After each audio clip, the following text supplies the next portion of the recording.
Olá pessoal, eu vim trazer um vídeo informativo porque tem notícia importante. Parece que na Universidade do Estado do Rio de Janeiro ninguém mais aguenta o que está acontecendo e devido a cortes nos pagamentos de auxílios e bolsas estudantis, houve uma revolta generalizada lá entre alunos e funcionários, os servidores lá da universidade. Bom, o que a gente pode pedir nesse momento para esses estudantes que muitos deles, né, optaram pelo governo atual.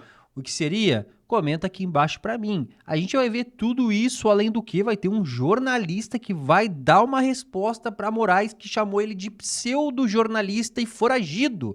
Pois bem, ele não só vai desmentir Moraes, como ele vai dar uma cartada de mestre com tudo aquilo que ele vai dizer. A gente também vai ver aqui sobre Pablo Marçal. Pois é, olha, aconteceram umas reviravoltas aí, vocês precisam ficar comigo nesse vídeo até o final para vocês entenderem. Bom, vem comigo agora, já deixa o like, fortalece demais e já vamos para a tela aqui para ver o que está acontecendo no nosso país, gente. E vamos começar primeiro pela Globo, porque o que parece é que mesmo com vários dos ministros do STF vindo aí a público e saindo em defesa do ministro Moraes, que teve aí o vazamento de partes de mensagens e áudios de seus assessores, nos bastidores eles estariam insatisfeitos e muito insatisfeitos. E vamos ver aqui o que os blogueiros da Globo News têm a dizer sobre esse caso. Tudo que você precisa explicar é ruim.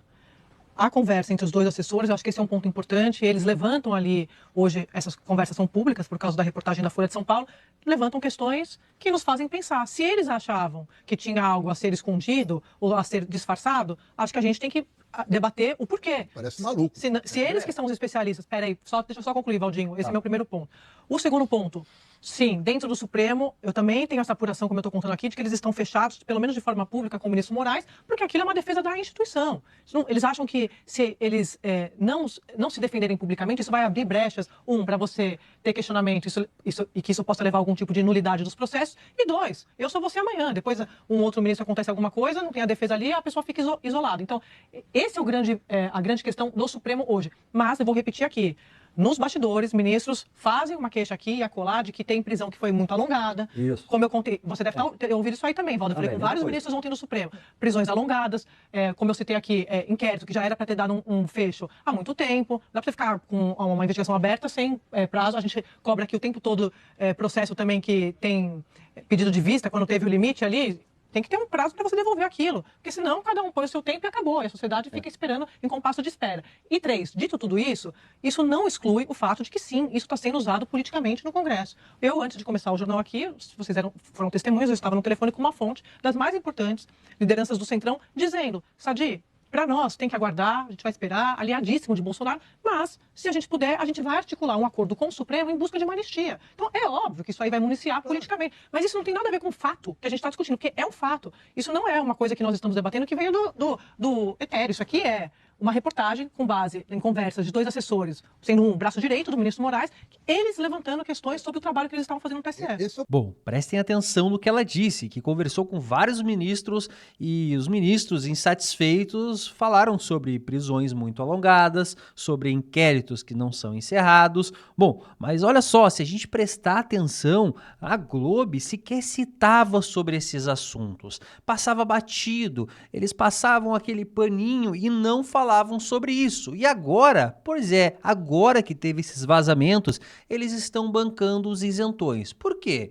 Porque até então vocês não citavam aí essas prisões alongadas e esses inquéritos que nunca terminavam, que tem dias que são intermináveis.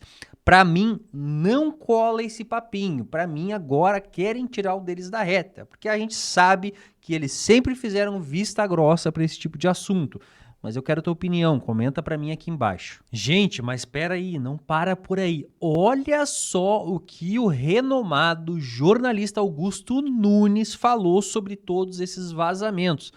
Na opinião e na experiência dele, esse tipo de vazamento, esse tipo de assunto, quando vaza, quando é muito bombástico, eles começam primeiro tocando uma isca, tocando só o anzol para que os apressados sejam fisgados. Olha só Olha só Augusto Nunes falando. E eu queria só dar um aviso para eles, porque eles são imprudentes e sofrem da chamada ejaculação precoce, que assalta os muito apressados em se defender quando não tem provas. Toda a série de matérias desse tipo de reportagens, vou explicar para vocês, do Supremo, o timão da toga que sabe tudo. A gente começa a publicar as coisas menos graves. Tá? A gente joga o anzol, que é justamente para que vocês sejam apressados, para que vocês se manifestem achando que o mais grave passou. Isto aqui não é suficiente para que a gente encerre a ditadura do judiciário. Pois bem, hoje foi pior que ontem. Hoje apareceu o caso da Revista Oeste. É porque o pior vem aí. Vem aí. E vocês vão ter que alterar essa conversa fiada que vocês tentaram vender apressadamente. Bom, pessoal, tudo isso porque a grande maioria dos ministros já saíram em defesa do ministro Moraes. É por isso essa fala aí do renomado jornalista Augusto Nunes, que teve o caso da Revista Oeste, onde os assessores aí de Moraes, eles conversam entre si para, de alguma forma, aí, utilizar a criatividade, né, para poder encontrar alguma coisa. Olha, a gente ainda vai ver muito esse caso sendo dito aí, e pelo que o Augusto Nunes deixou claro, vem coisa muito pior por aí, gente. Olha, eu acredito que ele, por ter tantos anos aí, né, de casa e de carreira, ele deve sim ter alguma outra informação que ele não pode falar pra gente. Agora, pessoal, falando em jornalista renomado, Rodrigo Constantino, que já tá praticamente uma década morando nos Estados Unidos, deu uma resposta pro ministro que havia falado isso daqui sobre ele. Olha só o que o ministro havia citado sobre Rodrigo Constantino agora, nesses dias aí que houve os vazamentos. Eu cito um deles, que foi colocado ontem, do pseudo-jornalista foragido nos Estados Unidos, Rodrigo Constantino. Foi citado ontem isso. Aí olha só, gente, o Rodrigo Constantino foi e respondeu a esse pseudo-jornalista foragido, que foi o termo utilizado pelo ministro. Turma, o ministro Alexandre de Moraes, tentando se defender do indefensável hoje, né, com a ajuda de muitos cúmplices, ele me chamou de pseudo-jornalista, né? Pseudo-jornalista com essa quantidade de livros publicados, prêmios ganhos e passando por principalmente basicamente todos os principais veículos de comunicação do país, desde o Globo, Veja, Jovem Pan, Rede TV, Gazeta do Povo, Oeste, Correio do Povo, rádios, revista Isto É, revista Época, Valor Econômico, enfim, pseudo-jornalista, né? E falou isso com ódio, né, no olhar. Pseudo-jornalista. Mas o que mais me interessa é o que veio depois. Foragido. Foragido. Eu fiquei pensando. Bom, eu moro há praticamente uma década nos Estados Unidos. Esse é o primeiro ponto. Segundo ponto, existe algum mandado de prisão aberto contra mim? Alguma sentença condenatória? Alguma coisa que não um inquérito ilegal com um aglomerado, um compilado dos meus tweets? Existe alguma coisa além disso que eu não esteja sabendo, ministro Alexandre? Foragido? Agora, eu queria mostrar um negocinho para o ministro, né? Só para constar, porque ele diz isso e não tem ninguém na imprensa, na velha imprensa, que vai contestar ele, né? Então, foragido, ministro. O que seria isso aqui, ministro?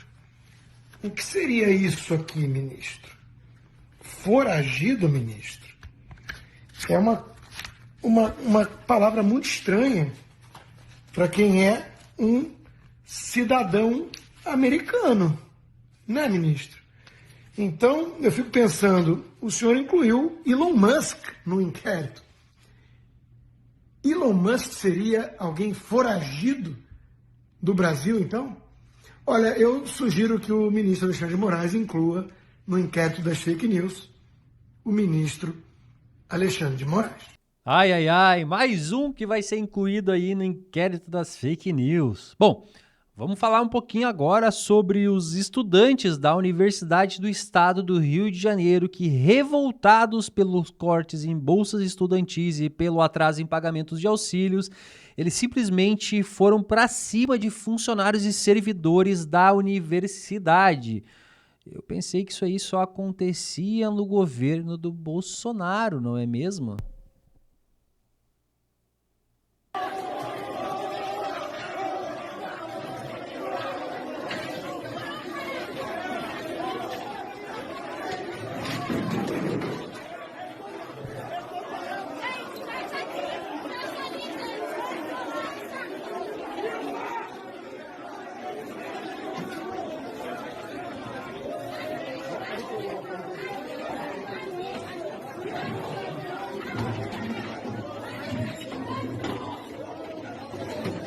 E, além disso, teve estudante dando entrevista dizendo que, após os cortes de benefício, a aluna da UERJ diz ter largado o curso. Entre sobreviver e estudar, escolhi sobreviver.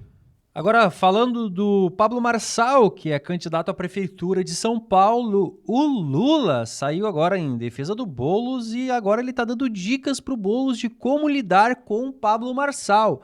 E Pablo Marçal foi lá e publicou: aluguei um tripé do Guarujá na cabeça do Luiz. Vamos assistir qual é o recado que o Lula tem para o Boulos. Cidadão que não tem coragem de olhar na tua cara e dizer o que ele pensa de você, ele se tranca no quarto dele, pega um celular e achincalha a sua vida, da sua família, mente o tempo inteiro. É isso que acontece com esses candidatos, que de repente fazem milagre, 1,5 milhão de votos, 2 milhões de votos, 3 milhões de votos, ou seja, esses caras não têm 2 minutos de argumento para discutir um problema social, não tem 3 minutos para discutir um problema econômico. Então, eu acho que o trabalho que o Boulos tem que fazer é não dar importância para um cidadão daquele tipo. Não tem nem que fazer pergunta para ele, nem responder pergunta. Sabe? Deixa ele falar o que ele quiser. Senão fica 1 hora de um debate que se resume numa musiquinha feita no fim. Não tem os debates. Palhaçada. Os debates estão ficando deteriorados porque deteriorados estão os candidatos. Presidente, Deteriorado estão os candidatos, diz aí o presidente da República. Bom, mas agora eu quero saber de vocês. 1 hora do Boulos sem perguntar e sem responder as perguntas de Marçal, vocês acham que isso aí poderia trazer mais votos pro Boulos? Eu acho que viraria mais uma piada, mas comentem pra mim aqui embaixo, eu quero saber a tua opinião. Se tu gostou desse formato de vídeo, eu vou procurar trazer pelo menos 1 ou 2 vídeos nesse formato todos os dias, além dos debates corriqueiros. Eu conto com o teu apoio e com o teu feedback aqui embaixo. Eu vou ficando por aqui então, até o próximo vídeo do canal Debate em Foco.